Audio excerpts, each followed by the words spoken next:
Alright guys, what is going on? This is the Club of the Man 1993 coming at you for a trifecta of Turn Alerts tonight. Yes, all three of them are still kind of up in the air and questionable, but I think for the most part, most of them seem evident to be on point to be full on face or heel turns, I should say. So I'm going to do all three of them tonight, record them. If I'm right, cool. If I'm wrong, that's okay. I will just do the turn alert to revert them back to the characters that they really are. So let's get into this first one, of course, which is the 55th edition of WWE Turn Alert. Now, this wrestler was in NXT for a brief period of time.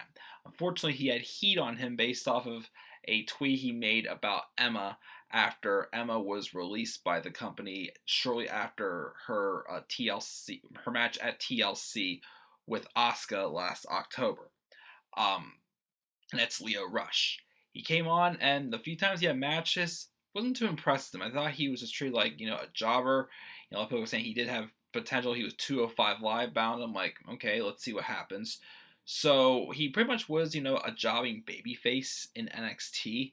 Um, for the time he was down there, and then had a couple weeks of him having vignettes for 205 Live. Started having this more of like a cocky attitude and whatnot, being like full of himself. Saying he's a 23-year-old piece of gold, pretty much, and how is gonna be the man. He's gonna be the man of the hour or whatnot, and you're gonna feel the rush. So it looked like that Leo Rush was coming to 205 Live as a heel. Now I wouldn't really do oh, this person debuted as this character or whatnot. But Leo Rush technically in NXT was a babyface, and now he's being treated like a heel in NXT. It feels like now I wasn't sure at first. Some people, and I do agree, felt that Leo Rush may have been more just like a cocky babyface. However, tonight's match with Akira Tozawa to me proved that he was being a heel because after the match he had like a post interview saying how oh, Tozawa failed miserably and how no one's on his level pretty much whatnot. It's something that a typical heel would say. He didn't have show any respect towards Tozawa at all whatsoever, so it made me think being a heel. And I'm really digging this Leo Rush character and whatnot, and I think I don't know what he would have done in NXT if he didn't, get himself in trouble for that stuff he said about Emma. But I definitely see the potential. I definitely see him being an eventual cruiserweight champion.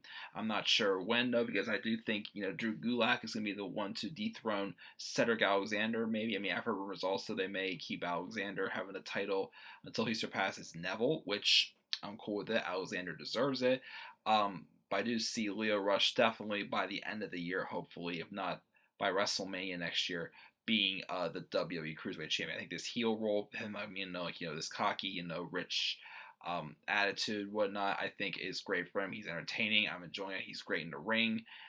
I think he's going to thrive in this role definitely. So Leo Rush debuts on NXT on 205 Live as a heel after being in NXT as pretty much a job in babyface. So that's my thoughts on Leo Rush being a heel. What are your thoughts on Leo Rush turning heel when he debuted on NXT a couple weeks ago? On 205 Live a couple weeks ago. Leave your thoughts down in the comment section below.